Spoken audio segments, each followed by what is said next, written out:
wabarakatuh. Nah, kita buat video lagi, bro. Jadi ini untuk next video atau video part 2. Yang kemarin kita bahas tentang fungsi dari karburator dan juga nama-nama komponen yang ada pada karburator. Nah, untuk kesempatan ini, karena kemarin videonya kita terlalu panjang, durasinya terlalu panjang, jadi kita potong, kita buat part 2.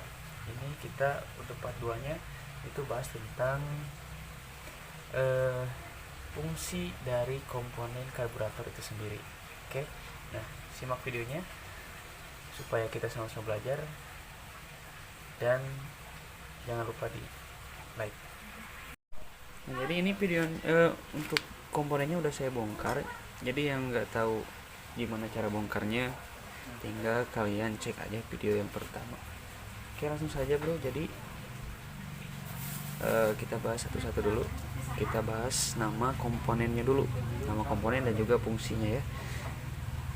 Nah, disimak baik-baik, bro. Jadi supaya nggak gagal paham, jangan skip ya, supaya nggak gagal paham. Oke, kita yang pertama dulu apa dulu ya? Nah, ini aja dulu. Ini spring atau pegas pengembali ya. Nah, ini spring atau pegas pengembali, dimana pegas ini fungsinya itu untuk mengembalikan posisi dari jarum skep atau karet vakum itu ke posisi semula setelah dia bekerja naik. Lalu turunnya si jarum skip ini atau piston skip ini, dia akan diturunkan oleh pegas pengembali ini ya gitu. Nah, untuk pegas pengembali ini tidak boleh terlalu keras dan juga tidak boleh terlalu lunak, bro, gitu. Jadi ada ukuran tertentu. Nah, ini udah bekas di ubah ya, bekas diperbaiki. Kita coba balikin lagi.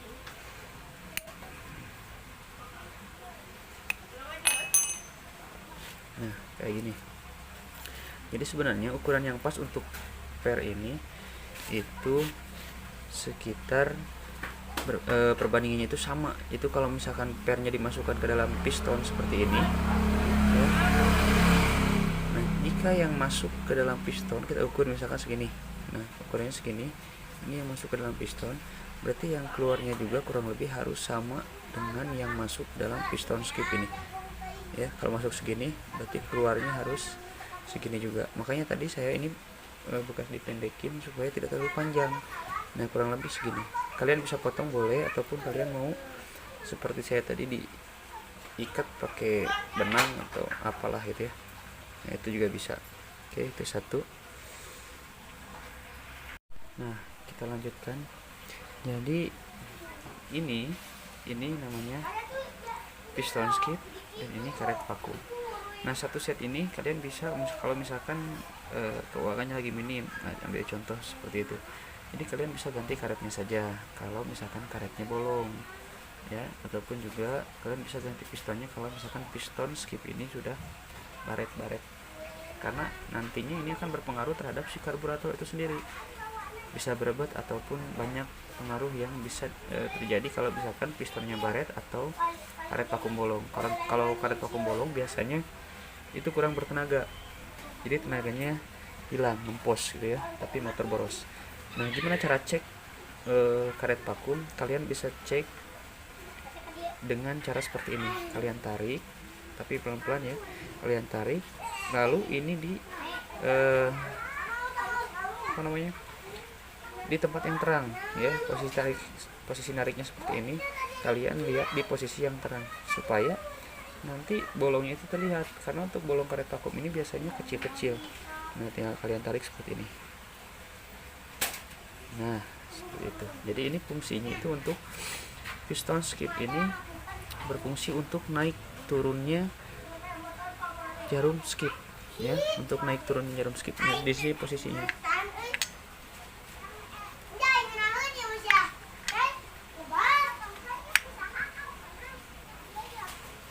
Nah, kayak gini ya, kayak gini. Jadi posisinya di sini.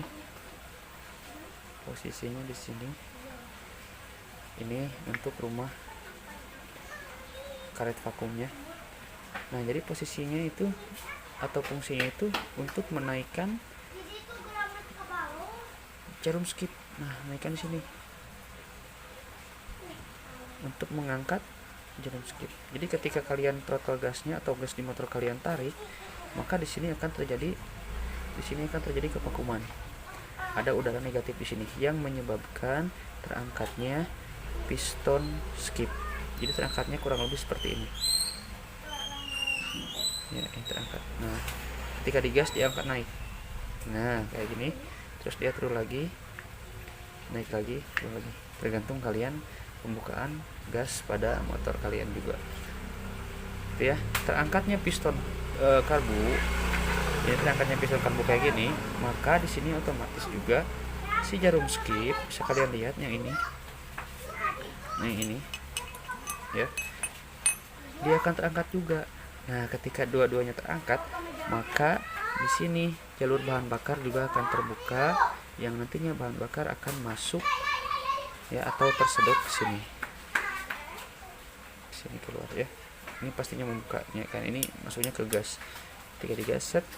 Nah, ketika ini digas, terus ini angkat, maka udara akan masuk ke dalam intake manifold lalu ke ruang bakar, itu sudah bercampur dengan bahan bakar. Nah, kayak gini bro. Kalau sistem vakum tuh kayak gini. Oke, tuh.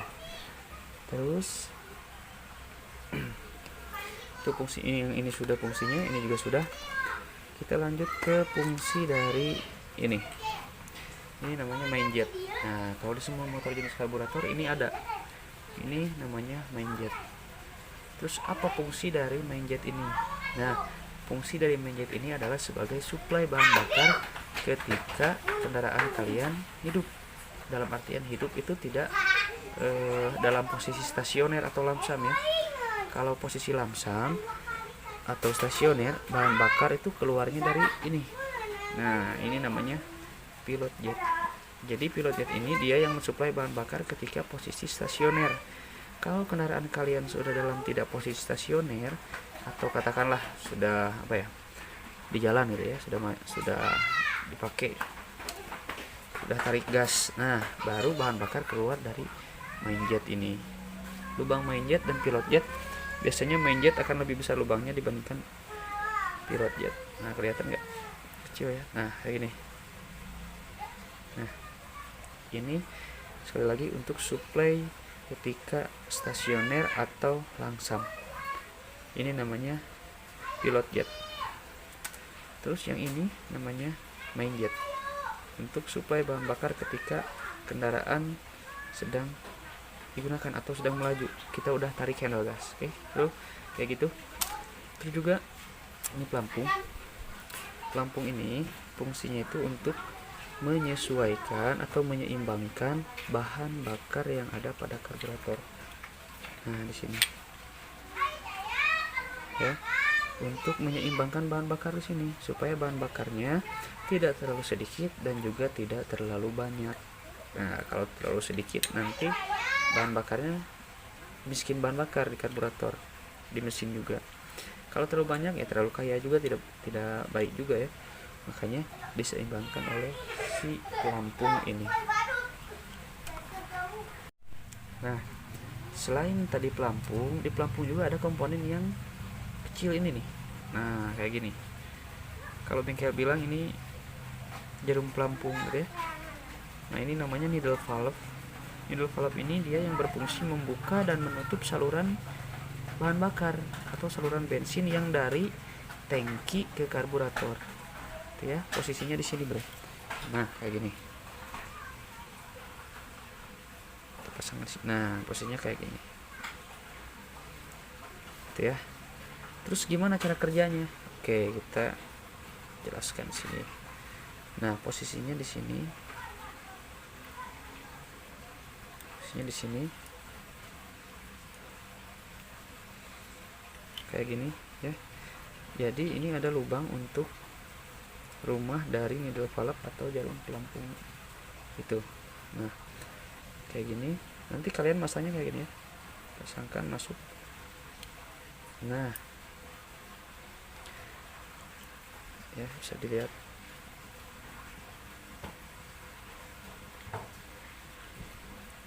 Jadi di sini posisinya di karburator tuh kayak gini, hampir semua karburator tuh sama. Terus fungsinya tadi untuk membuka dan menutup saluran bahan bakar yang dari tangki. Nah, kita lihat mana salurannya, dari sini. Jadi bahan ini dari tangki ya, selang menuju ke tangki. Nah ini selang menuju ke tangki. Nanti ini dia mengalirkan bahan bakar masuk ke dalam ruang bakar, bukan ruang bakar, ruang pelampung di sini. Nah kayak gini, ini ruang pelampungnya sekaligus ruang penyimpanan bahan bakar di karburator kayak gini. Di sini jalur masuknya bahan bakar. Di sini ada needle valve yang tadi jarum pelampung.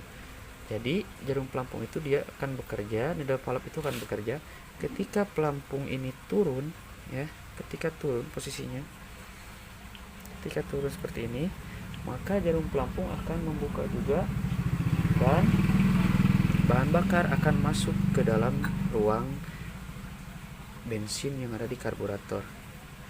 Setelah bensin di sini penuh, setelah bensin di ruang pelampung ini penuh, maka otomatis pelampung juga pasti akan menutup ya, dan menutupnya pelampung maka akan menutup juga saluran dari tangki ke karburator, yaitu ditutup oleh jarum pelampung tadi. Nah kita lanjutkan ke throttle ya. Ini throttle yang kuning, ini throttle.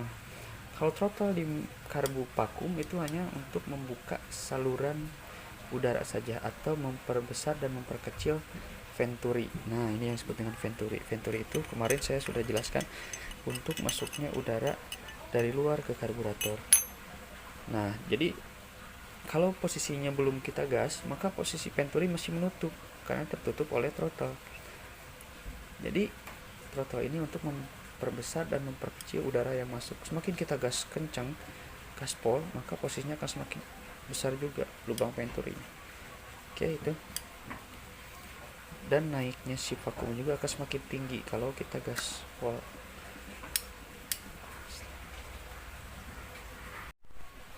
Nah terus yang terakhir itu untuk setelan idle ya, untuk setelan idle atau langsam, dan juga setelan udara yang ini kita copot dulu.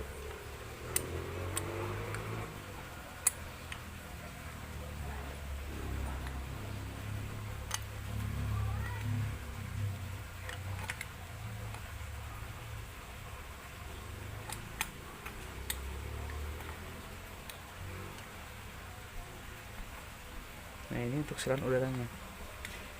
Jadi kalau kalian udah beres-beres bongkar ya, bersihin karburator, jangan sampai lupa kalian harus setting udara masuk. Jangan sampai udara yang masuk itu terlalu banyak atau terlalu miskin, terlalu sedikit. Nah kayak gini. Ini untuk setelan angin ya, setelan udara.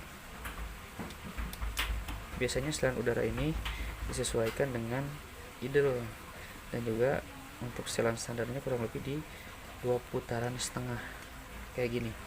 Jadi kita putar sampai mentok, kita putar ke kanan sampai mentok setelan udaranya, lalu kita keluarkan 2,5 putaran.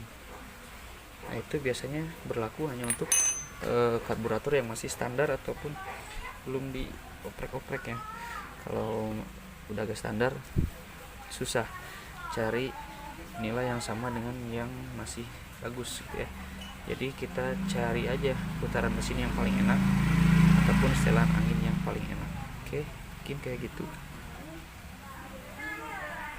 Nah jadi gitu ya, mungkin sedikit penjelasan untuk fungsi komponen yang tadi di karburator ini.